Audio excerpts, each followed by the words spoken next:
Hello and welcome to CSSC Encounters. My guest today is Ron Israel, the co-founder of the Global Citizens Initiative, based in the US here, but active in different parts of the world, including this country. Ron is currently involved in a leadership training course at Amherst College, and that's the reason why we have an opportunity to interview him today. Ron has been working for a number of agencies, UN-based, but also USAID and NGO-level agencies for most part of his life. He has written a couple of books. One of his latest is The Global Citizenship. And I would like to start with a quote from that book, which reads, "A global citizen is someone who identifies with being a part of an emerging world community and whose actions contribute to building this community's values and practices." End of quote. Why do we need global citizens? Thank you, Jan. It's a pleasure to be here. Let me respond to your question by giving you the framework for global citizenship, which is presented, outlined in the book that I wrote, Global Citizenship, A Path to Building Identity and Community in a Globalized World. And the book begins with the assumption that practically everyone on the planet today has had a part of their lives become globalized, whether it's through the internet, through their reliance or their involvement in the global economy, whether it's through the environment, whether it's through their connection to family members in different parts of the world who relate to them. For many, many different reasons, people's lives have a global dimension, a global part of their identity is what we like to say in our work. And what does this mean? This means that as citizens, we have an extra layer of citizenship responsibility. It doesn't mean that we have to deny or refute our citizenship in our countries, our communities, our ethnicities. All those things remain in place and as valid as they ever have been. But it does mean that we, in addition to all that, that we have a responsibility to see ourselves as part of an emerging world community, which is where the definition that you cited from my book comes from. Yeah, but people could also say we still, deep in our heart, remain linked to our national identity, and as Americans or as Europeans or Indians or Thai for that matter, we look at the rest of the world and we try to communicate and interact with everybody, but there still is an identity which we don't want to give up as citizens of our country or nation. No, exactly. And as I said earlier, we affirm national identities. They're part of who everybody is and what everybody brings to the table. But we also say that if you look around at the world, you can see that the nature of the problems that individual countries face, so many of these problems are global in nature, and it becomes impossible for any single nation by itself to solve them. So nations have to collaborate, and citizens have to, if they're concerned about how the world is emerging, have to have a greater awareness of what world problems are and how their nations are relating to them, and to have a voice in the solutions that need to emerge collectively by the world community to issues like human rights, the environment, sustainable development for all, the elimination of weapons of mass destruction, and so many other global issues. Yeah, those are all noble universal values. Every society will subscribe to those in principle, but in practice it sometimes works out differently given the military, political and other kind of powers involved. How to compromise here? Well, exactly, and that's why the Global Citizens Initiative is an effort to build awareness among average citizens in countries around the world about the nature of these problems, to which most citizens, many citizens, either have not had great awareness of or have been excluded from really participating in a meaningful way in the decision-making process about these issues. So our goal is, our aim is, our belief is that as citizens become more connected globally and form the basis of a global community of citizens, that they can begin to advocate for their governments to change their policies. Yeah, but citizens again have an identity, have an outlook, and have a bit of a background, socialized and otherwise. How can you create that kind of common objectives if they come from different kind of backgrounds? Let me take the example of us Americans. We tend to be, in the wider scheme of things, very parochial. We don't travel, we don't understand what's going on in other parts of the world. So how can we create that kind of enlightenment which is needed to reach the level of global citizenship? Right. Well, our goal, one of the main activities that our organization is currently undertaking, is a leadership training program. We are bringing together, actually, during these 2 weeks in Amherst, normal citizens from 12 different countries, including the United States. And our goal is to build their capacity to understand global values, understand the way in which their country either adheres to or doesn't adhere to global values, and to work with fellow citizens in their countries to promote social action for global change. So you want to start at another end than what normally is referred to as national level politics, even international level organizational formats. You want to start at the base of where people live and come together. Yes, there are many different ways for people to become a global citizen. You can start just by changing your lifestyle, as the environmental movement has taught us so well, and lower your carbon footprint and deal with, make your contribution to environmental issues in that way. You can advocate for the foreign policy of your country to become more consistent with global values such as human rights. Or you can, as our project is trying to do, you can join with citizens in other countries and form global advocacy networks to advocate with global organizations and multinational corporations for greater change. Right. And where do you start from? From the local level, or is this a combination of different levels which you try to address and work on? Well, our training program is trying to incorporate activities that are both at the national level and at the global level. At the national level, we're working in these 12 countries to develop ways in which citizens in these countries can become engaged in activities that help their countries move towards policies and programs that are more consistent with global values. At a global level, we're trying to create coalitions of citizens across countries that can work with the growing number of organizations that are involved in the process of global governance and get them to become more transparent, more participatory, more accountable to people. So the process is basically an educative process, trying to offer them and bring them into line with principles of global citizenship.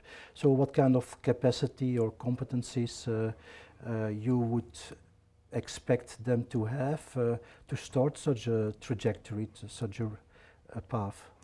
Well, our training program focuses both on internal leadership qualities and external leadership qualities. So we spend a fair amount of time focusing on building internal values of leadership, such as inclusivity, compassion, tolerance, the ability to resolve conflicts, and those kinds of personal qualities. On an external level, we're trying to work with the members of our training program to build their capacity to build coalitions of citizens, to use techniques such as social media, and to become leaders in advocacy for change. Mm-hmm. Yeah, if I may go back to your internal qualities, they sound almost religious to me. Mm-hmm. Very basic but very important philosophical starting points. Do you think that every culture, every nation, every nationality has them built into its constitution, so to speak? Yes, we think I would probably use the word spiritual rather than religious. Okay. Because the internal values that we try to promote are found in all of the world's major religions. They've been culled from them, and we've consulted with leaders from those religions to make sure that they are consistent.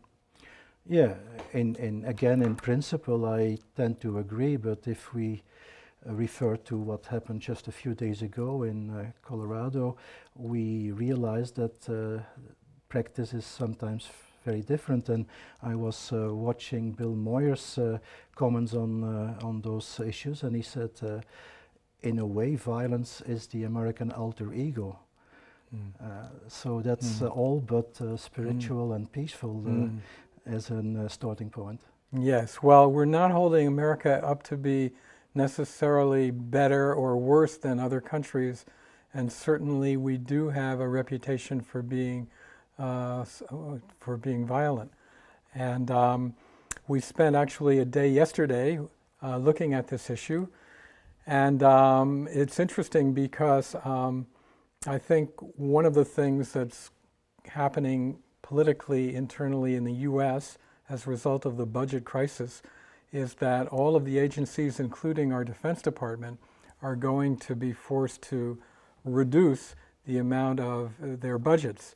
And one of our trainers cited the example that if you reduce the budget of the Defense Department by something like 20%, you could save over $1 trillion that could be used for many, many things, both within the U.S. and also globally. Mm-hmm. Yeah, but we shouldn't forget that after all, the American defense budget is still as big as the other 28 countries which follow it, and that includes 10 or 15 Western allies.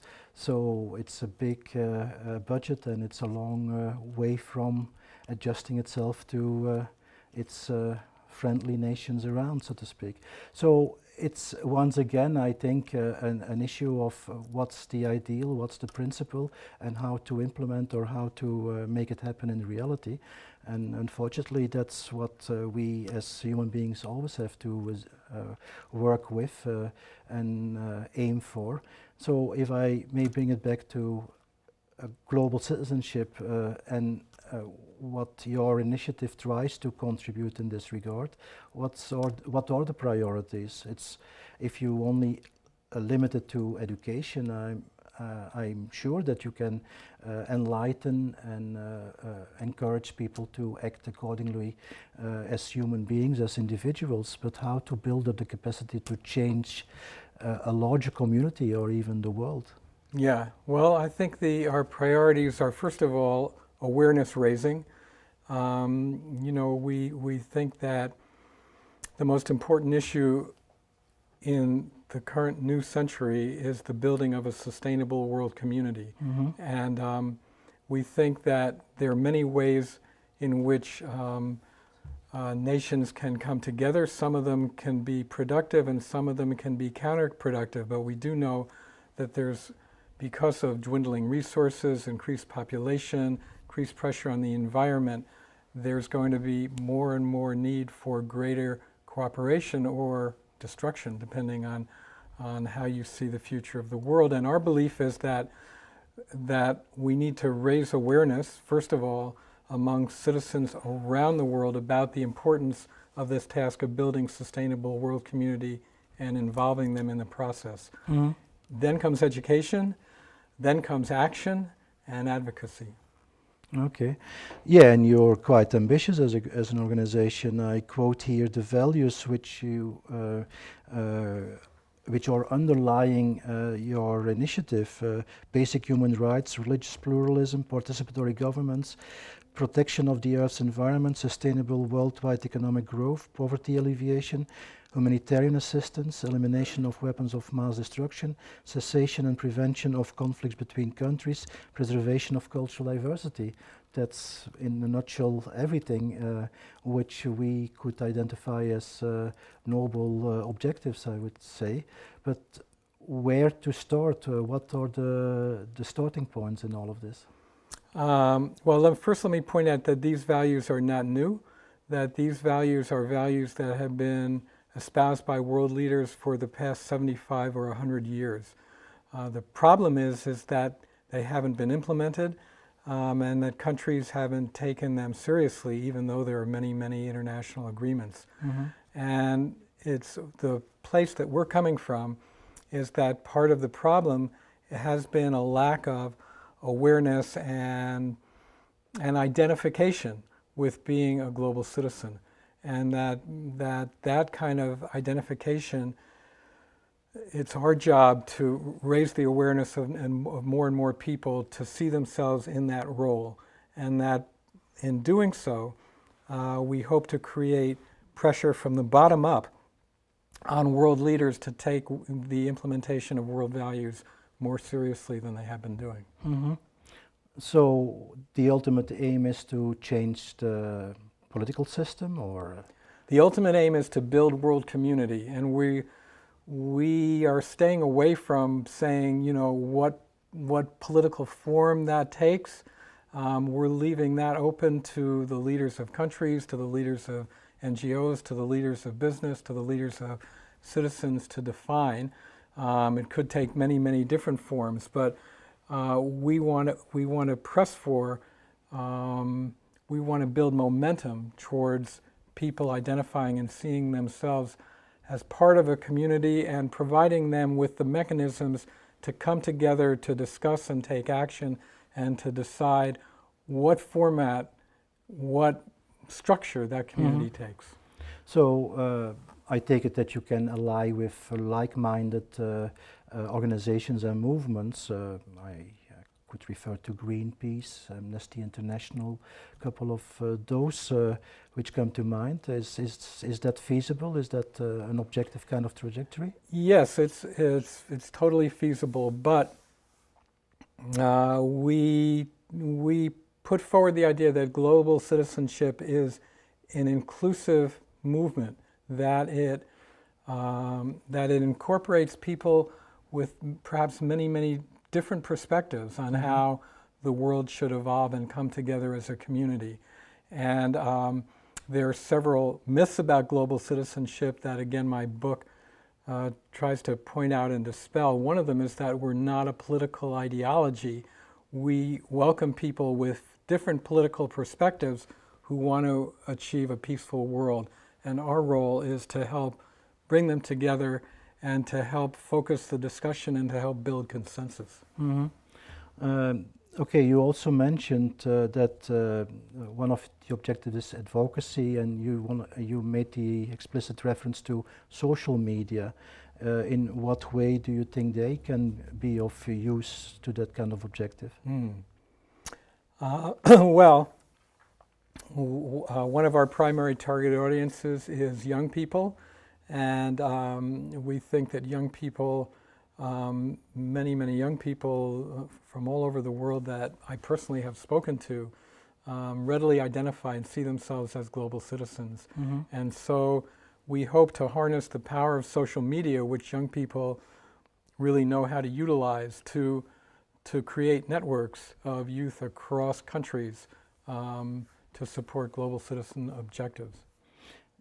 Yeah, that's indeed a way to work it out, but research indicates, at least preliminary research indicates, that social networks, they may create more awareness and more understanding of what the problem is, but it not necessarily leads into action or change.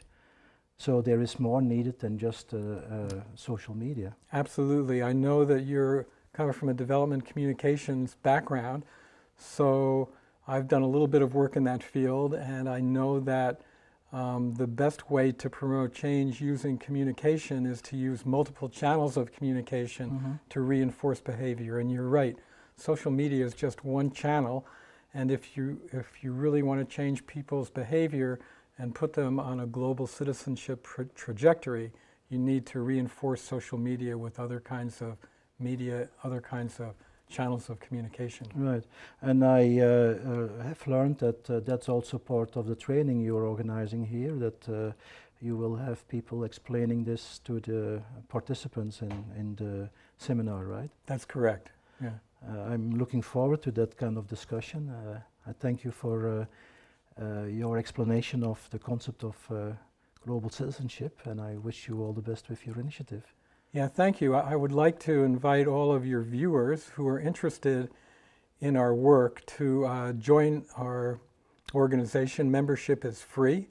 Our website is www.theglobalcitizensinitiative.org or www.gcitizen.org.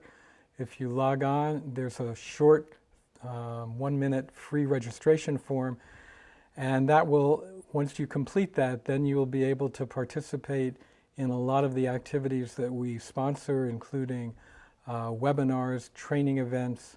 There's a newsletter that tries to keep people up to date with events and people and activities that are helping to shape our emerging world community. And there's opportunities for you to participate, express your views, and become part of our community. That's a call for action. Thank you, Ron. Thank you. And thanks for your interest.